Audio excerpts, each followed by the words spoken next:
देखिए, JNK high court bar association Jammu,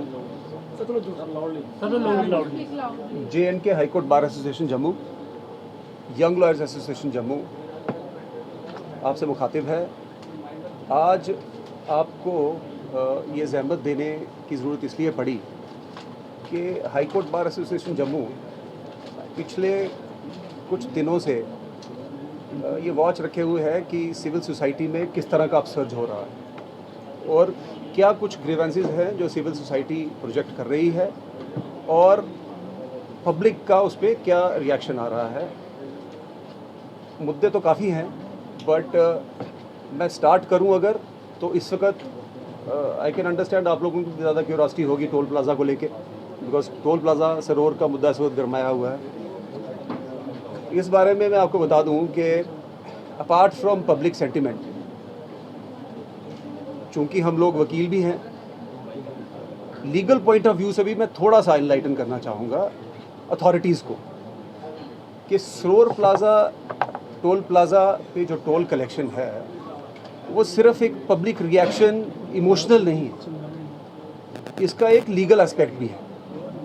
और मैं ये एक्सपेक्ट कर रहा था एक हाई कोर्ट बार एसोसिएशन के नुमाइंदे के नाते कि अथॉरिटीज़ इस पर कोई कॉल लेती, बट हम देख रहे हैं कि अथॉरिटीज़ का इस पर कोई अभी पॉजिटिव रिस्पांस आ नहीं रहा।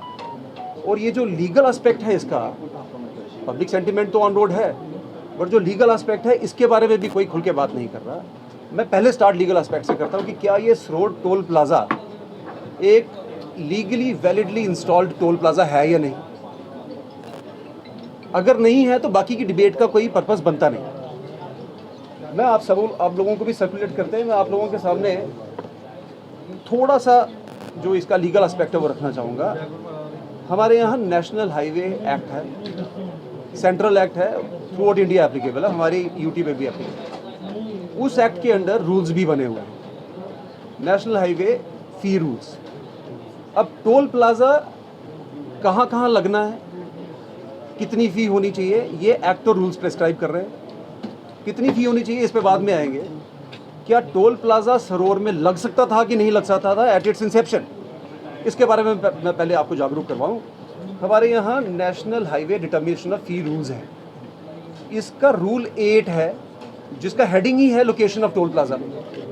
अब लोकेशन ऑफ टोल प्लाज़ा ये सिर्फ एक गाइडलाइन नहीं है, ये एक लेजिस्लेशन है और ये नेशनल हाईवे अथॉरिटी पे भी बाइंडिंग है। ज़्यादा डिटेल में ना जाके मैं आपको सिर्फ इसका सब रूल 2 बता दूं क्या है, और बड़ी सिंपल लैंग्वेज में, और I am sure the authorities are aware of this as well.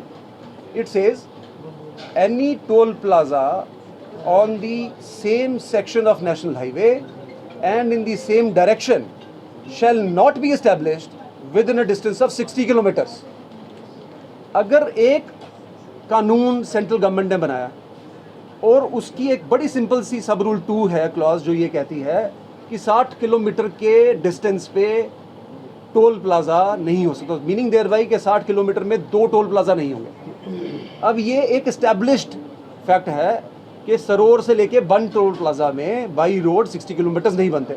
मेरे दोस्त मेरे को बता रहे थे कि 38-40 किलोमीटर का डिस्टेंस है सारा। क्या ये टोल प्लाज़ा वैलिड है? लीगली देखिए तो ये वैलिड नहीं है। हाईवे अथॉरिटी के पास कोई और एक्सक्यूज़ होगा, उसकी मेरे को जानकारी नहीं है, बट हाईवे अथॉरिटी इसके ऊपर क्यों डेलिब्रेट नहीं कर रही है, ये हमको भी बैफल कर रहा है as lawyers and as part of the section of society.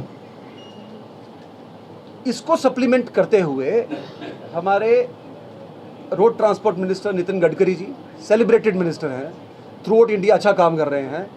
इनका on floor of parliament 22 March 2022 का इनका ऑन फ्लोर ऑफ पार्लियामेंट उनकी स्टेटमेंट है, उसकी कॉपी भी हम आपको डिस्ट्रीब्यूट करते हैं। उन्होंने कहा है कि 3 महीने के अंदर अंदर, उनको भी कंप्लेंट्स गई होंगी कि 60 किलोमीटर के अंदर इंडिया में इस पॉइंट्स के ऊपर 2 टोल प्लाजाज भी हैं, सो इलीगली टोल कलेक्ट किया जा रहा है। उनकी स्टेटमेंट है फ्लोर ऑफ द हाउस कि 60 किलोमीटर के अंदर कोई भी 2 टोल प्लाजा होंगे वो हम नहीं चलने देंगे, 3 महीने के अंदर अंदर हम उनको रोक देंगे। ये 2022 मार्च की स्टेटमेंट है उनकी। और हम बिलीव करते हैं कि जब एक मिनिस्टर किसी भी क्वेश्चन का आंसर देगा floor of the house of the parliament, वो प्रॉपर्ली गाइडेड होगा by the concerned secretaries in terms of the law.